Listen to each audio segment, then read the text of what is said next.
presenting your host for the Racecoin podcast, Jay.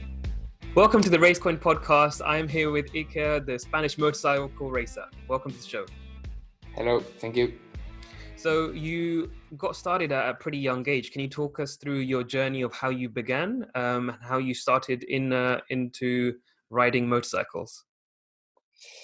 I ran for my dad because my dad all his life riding with the bike, and for me, when I am a kid, I see one bike in the street. He said, "Oh, you see this bike or something?" And finally, I try with my dad just for enjoy. But finally, it's my work. Yeah, of course. So what age did you start? And, obviously your dad was your inspiration, but what made you want to turn your inspiration into a career? My age when I started the bike, maybe at 7-8 years, I start with the bike. More a professional for start to training at 9 and 9 years old. Finally, it's just for enjoy. I like the bike. I want to ride, and my big objective is go with my dad to practice one Dakar. You know, it's like a Dakar for a race. It's like with our friends and go to the desert. For now, no, it's possible, but for me, it's the objective. Yeah, one of the quotes that you have is "Never stop learning because life never stops teaching," and I love that quote because it really is not only inspirational but at the same time very true. So where did you get that from, and who kind of taught you that, or was that something you came up with? Read, please. Yes. So was this a quote that you were taught, or where did you come up with this quote? No, this is because I like the bike. All my life I fight. My dad fight for me. In general, my family fight. Same to my brother. Arrived to the World Championship finally for everybody. When want to when I start in the bike is the objective. No, stay in MotoGP is the big objective for everybody.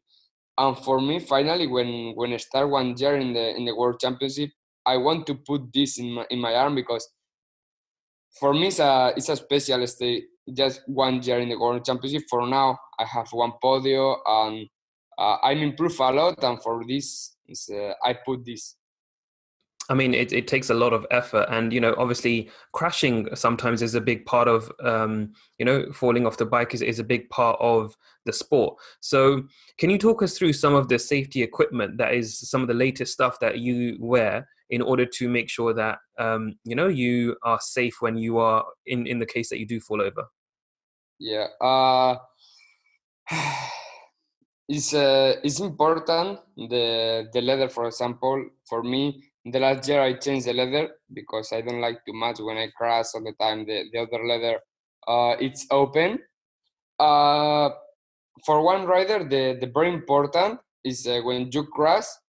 In your mind, no, it's like I don't want to crash for because it's a dangerous. Finally, it's my work, and it's possible to crash. It's more easy to crash, and if you go in the bike like this, for sure you crash. If Of you course, yeah. stay safety in the bike and safety with your helmet, your leather, you improve more because your mind stays more focused in the bike. Okay, and obviously it gives you that sense of safety as well, naturally when you're wearing the equipment and stuff. So it's tough, but I mean, can you talk us through how you feel when you sometimes have a crash and how you kind of overcome that injury, or that that it might be smaller, it might be a little bit bigger, but how do you overcome those injuries? Honestly, I don't know. I don't know. For now, for example, I have the airbag inside the leather, and this is when this year I crashed sometimes very hard crashes. massive crisis is like for me this is the important. But when a recovery, it's like if you crash just when you lose the front, you go to the box, repair the bike, and exit. If you have a massive high side, for sure, it's more difficult to recovery. But you want to go with the bike one more time for going the same corner to the same level or more fast compared when you crash. That's a very different Yeah, mentality. It's like the complete opposite of what you would expect, like yeah, it's it's almost like crazy, but finally it's true. yeah, it's weird that instead of fearing that corner, you want to get back on the bike and do it faster because I mean you had a back injury, a collarbone injury, and obviously it takes a lot to want to get over that, like to feel that I'm strong enough to get back on the bike. But here you are saying as soon as I even fall, the first thing I want to do is go faster. Yeah, It's crazy. it's crazy because yeah, for sure. For example, in Qatar, I crashed a massive high side in one corner just with throttle. No, it's like you don't open. You go when going is with throttle and open full in immediate to the corner. And I have a massive crash, and it's true when you go the first 3, 4, 5 laps. You go step by step, push a bit more, but finally you go more fast compared to your crash because That's finally it's your objective. Your objective is go to fast with obviously the increase the bike, speed. Yeah. and if you stay in one corner in other track, like you have a massive crash, it's like I don't know, I don't like the feeling. It's difficult to improve in this corner for sure. The lap time is cheap. Yeah. Or, So there's no option really other than to take it head on and no, really overcome it. no. Yeah. Of course, and then naturally competing for like microseconds. So if that is the corner that's going to let you down every time, then you're gonna have even more Yeah, problems. In other races and whatnot. Yeah, it completely makes sense. And kind of shifting it a bit more to how you managed to secure sponsorship and work with American team KTM. How did that opportunity come about? Um, my opportunity for go to the World Championship is it's crazy. It's crazy, honestly. It's just in 2015. I riding in the nationally in the supermotar nationality is like I win, but with a supermotar is like it's the opposite compared to the speed. No, it's like a small tracks, and you don't like 120 kilometers per hour, but in the straight, not in one corner. And I don't know, one thing want to try with me in a big track. I go fast. I don't know. I like the bike and I like the track, and I go fast. And like this is like two races in with 15 years old in the Moto2, and the next year starting the European. Same year go to the World Championship because Dominic crashed the column, or I don't know, with when he practiced in motocross, and continue like this. And the last year. It's possible go to the other team, but when I speak with the American, with finally is my team 3 years. Uh, I want to stay here because I like my team. Uh, for me, is important, not because my team pushed me, and finally I improve with everybody in this team, and I want to stay him because I like in general. No, that's awesome that you have found that team that works for you and you can really get along with them. Every single rider and driver I've spoken to who has found their team has really tried to stay with them as long as possible at times, and sometimes they've found that if another opportunity comes with a better manufacturer or something, they like to move around. Now, talk us through some of the things. Like, tell me what things about a team someone should look for. So let's say I'm a new driver and I'm looking for a team that is reliable or is good. What sort of things should I look for in a team, or is it even possible before you start to try and find out about them in order to say, yes, this would be a good team for me? Uh, first point, and for me the important is like a family. Finally, if you stay in one team when the two parts of the team in a different riders, it's like a discussion or all the time fight is shit for the rider. But in this team, uh, everybody want to push both riders for the same front, because finally for the team is better stay two riders compared to one rider. For me, it's the important. It's like a family team. That, yeah, I guess developing that relationship obviously will take some time, and it's something that you have to just take the risk for. You can't pre-know that, yes, this is a great family, I want to join this one. You have to develop the relationship. So Yeah, for me the important is this, because for one rider in a bad moments, this is very important. Me in 2017, I have a massive crash. I crashed my arm, one vertebra, something, and for me this is important because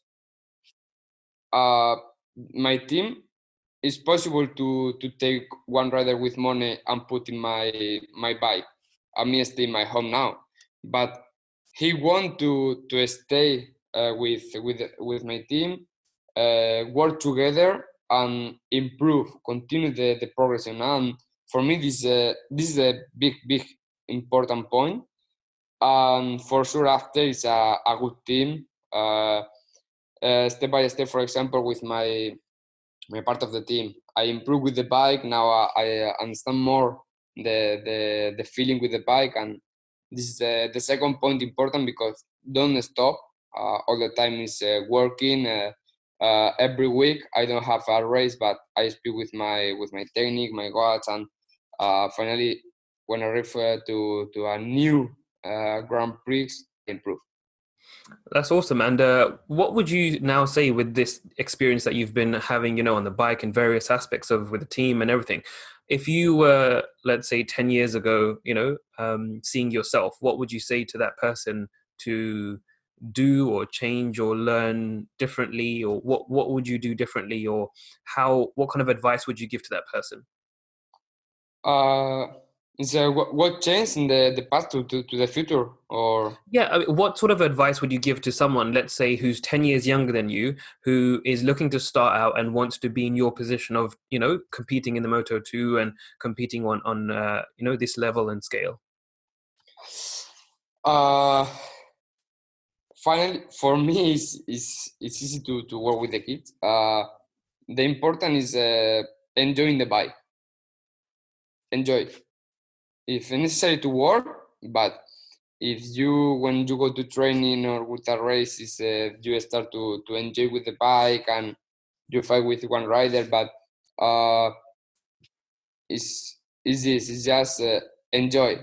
For me, my all my life, when go to training or something, my dad tell me is like, if you riding with the bike and you are happy and you enjoy with the bike, for sure you improve. Mm. Very simple, but I guess, Yeah, one of the it's most very effective advices. Yeah. Yeah, it's difficult. It's difficult. Sometimes it's very difficult. More when you go to a top level, for example, in the World Championship. Finally, sometimes it's difficult to enjoy, or Mhm. a lot Pressure. Yeah. many races you don't enjoy in the bike. But for sure, for a riff to this point, if you have you am happy and something is possible. No, of course, it's something that can change the way you have spent the last 10 years. You could do it with so much pressure and fear and so much like burden on your back, whereas or you could just do the Yeah, same thing but just enjoy it. It's a big. the problem, for example, for when you have 10 years, 12 or more, when you have 15 years old, the big problem is the family. Your dad or your mom push you too much, and there is one point when you don't want to go to the bike to riding, because for you it's not enjoy. Mm. For you, no is good. I understand that. I completely see where you're coming from. And what sort of, you had your first podium win last year. So what was that like? Talk us through how that affects your confidence, your racing, and the way you want to race in the future. Uh, I don't know. Yeah, for sure. The last year, the last race, I go to the podium in second place, and for me, it's the best moment in my life. Yeah, for me, I improve my style, in my riding, in my head, and for the future, I normally I want to go to the podium. For now, no, it's possible, but for sure, stay to fight for a world championship. That's that's a lofty goal, but I mean, I guess something that you want to enjoy the process of, as you said, till the day you retire. So on a final question, what would you say is the thing that you would like to do?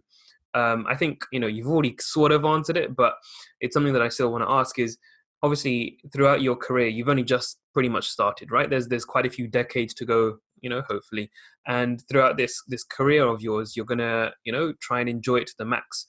But when it comes to the time that you may have to get off the bike, when let's say you're 60, right? or whatever age that may be, what do you have in mind as to what you would like to do or give back, or how would you like to end the career?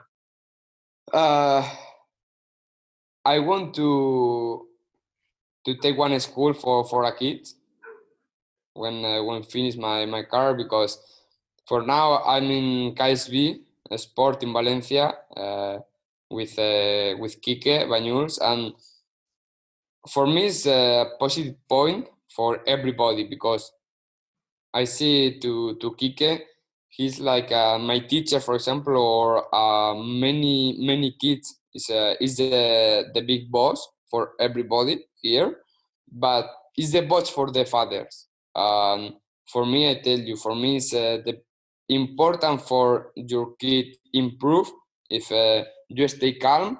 You want to your kid arrive to the world championship, but if your kid don't enjoy, it's difficult. For this, I want to take one school for the kids, and improve with this and work with the kids. Is sometimes it's enjoy. I work sometimes with yeah, sometimes no, sometimes no, because it's like it's like a kid. Me too in 7 years ago, but now when I go to KSB, it's like okay, sometimes it's too much.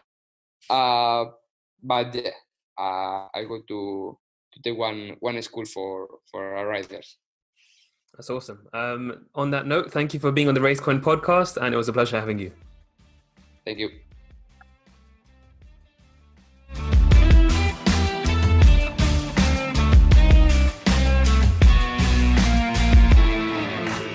If you like this episode of the RaceCoin podcast, go ahead and subscribe so you can get notified every Monday when a new episode is out. And don't forget to check us out on Facebook, Instagram, and Twitter.